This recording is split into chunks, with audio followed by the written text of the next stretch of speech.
What is up, guys? MMA Mafia coming at you with another video.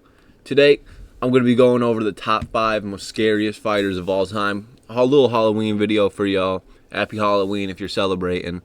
But we're just going to do this for the Halloween. I couldn't really think of anything else. So, top 5 scariest fighters. Coming in at our honorable mention spot, we have Tony Ferguson, El Cucuy. You know, one of my favorite fighters of all time. One of the scariest fighters. You know, he had the relentless pressure. He would just hawk you down the whole fight. You know, you couldn't get him to in his prime. You could throw the whole fucking kitchen sink at Tony Ferguson. He'd still be walking forward at you, pressuring you the whole fight, and it was only inevitable. It was inevitable until you get finished by this guy. You know, such a scary fighter in his prime. You know, you see the clip of him during the Anthony Pettis fight. It's a scary man. You know. In his prime, he might, you know, if a couple last fights didn't happen, the last couple fights didn't happen, he probably would have made it on the list. But he's going to be in an honorable mention spot. One of my favorite fighters of all time. Devastating elbows. Every time you see someone after a Tony Ferguson fight, they'd all look beat the fuck up, all cut open, swollen shut, eyes are swollen shut, all cut up all over their face. You know, devastating style of fight. But Tony Ferguson is going to be at the honorable mention spot. Coming in at the number 5 spot, we have Alex Pereira. You know, one punch knockout power. I think it's also the fact that as like a lot of an English speaker, he doesn't speak English, so like you can't really tell what he's saying. Like he's a man of very few words. You know, his indigenous background, where he puts all the stuff on. Looks crazy. Looks insane. You know, one of the scariest fighters of all time. Great stare downs before the fight starts. We saw what he did last fight against Khalil Roundtree. Roundtree's fucking nose looked like it was about to fly off. His fucking eyes looked like they were going to pop out of his head. You know, dangerous fighter. You know, we've seen what he's been doing in the UFC. We've seen him in his kickboxing days. He was fucking murdering people.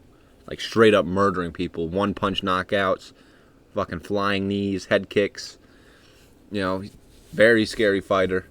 He's going to be at the number 5 spot. For the number 4 spot, we have Rampage Jackson. Now, Rampage Jackson, ripping the fucking doors down. Big ass dude. Fucking slamming people in the fucking, when he's in a triangle choke. Fucking slamming. I thought he fucking, when I first saw that clip, I thought he fucking killed that guy. That looked fucking insane.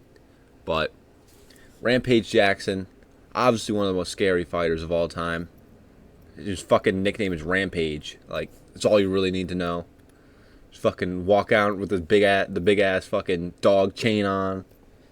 You know, knocking people out in Pride. Fucking Pride was fucking crazy back in the day. You really watched the fucking shit. Like, as a newer fan, you really watch that shit and they're fucking stomping people the fuck out. And throwing fucking soccer kicks on the ground. That shit's crazy. But Rampage Jackson back in the day, back in his Pride days, one of the scariest fighters of all time. Maybe not so as much as when he got to the UFC, but back in those days, he was a scary man. The Chuck Liddell knockout in the UFC and the Vander Silva knockout in the UFC, very scary knockouts. It's a shame he didn't really get to fight in the UFC in his prime, but he's going to be at the number 4 spot for the most scary fighter of all time. Coming in at the number 3 spot, we have Yoel Romero, one of the scariest fighters of all time. The Cuban Wolverine. This guy is fucking terrifying. You know, made out of titanium. I don't know what they did fucking did to him down in Cuba, but this man is fucking built different.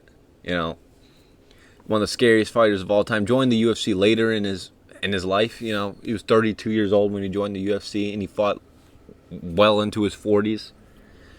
But Yoel Romero, you see the knockouts against Chris Weidman, Luke Rockhold, some of the scariest knockouts you'll ever see in your entire life. One of the scariest men ever to walk the planet. Just look at the guy. He's fucking one of the best physiques in the UFC also. This man was fucking huge and fucking shredded. And it wasn't just the power in his hands that makes him scary, or like how strong he was in the wrestling. He was very athletic, you know. Fucking athletic specimen. Just look at him. You know, he talking the broken English with his Cuban accent. That's a scary man right there. And the crazy thing is, he's 47 years old right now, and he's still fighting. He just had a fight recently in February. You know, he's still fighting at 47 years old. He's pushing 50. It's crazy. Crazy. I don't know what the fuck they did to him down in Cuba. Those are some crazy-ass genetics he must have. You know, man is literally Wolverine. But Yoel Romero is going to be at the number 3 spot. Coming in into number 2 spot, we have Vander Silva, the Axe Murderer. Need I say more? One of the most badass nicknames of all time. Fucking Axe Murderer. Just look at the man, too, as well. One of the scariest fighters of all time. Look at the fucking face-off with Crow Cop. Very badass moment. Back in his day, in the Pride days, he was the man back then. You know, knocking out someone like Rampage Jackson twice, unheard of. You know, and you see how he did it, too, with the knees. Both times. It was vicious. He was a vicious fighter back in his days. You know, I'm a newer fan, but I go back. I watched a lot of his fights. A vicious fighter, man. He was insane in his back in the Pride days. Not so much when he got to the UFC as well. A lot of these Pride guys, when they got to the UFC, didn't really do as well. You know, but one of those scary. And back in when he was in his prime, he was a vicious fighter. You know, he has 35 wins in his career, 27 of which are by knockout. You know, he also gave us one of the best moments in UFC history. 1-0. Vanderlei, you got to stop. I can't let you get close. One of the best moments in UFC history. You know, just a very scary fighter, one of the pioneers of the sport. Vander Silva is going to be at the number 2 spot. Coming in at the number 1 spot for the most scary fighter of all time. You probably know who it is. You could probably guess right. Of course it is Jeremy Stephens. When he knocks people out, they don't fucking move. No, I'm kidding. Number 1, obviously, Francis Ngannou. You know, hits as hard as a Ford Escort going as fast as it can. You know, one of the scariest men ever. He fucking touches you, you die. Just instant death. You know, beat Tyson Fury in a boxing match. I don't care, bro. Like, I don't care what the scorecard said. We all saw what happened. He beat Tyson Fury in a boxing match. The knockout against Alistair Overeem, one of the scariest knockouts of all time. When I was watching that live, I fucking thought that Alistair Overeem died, honestly.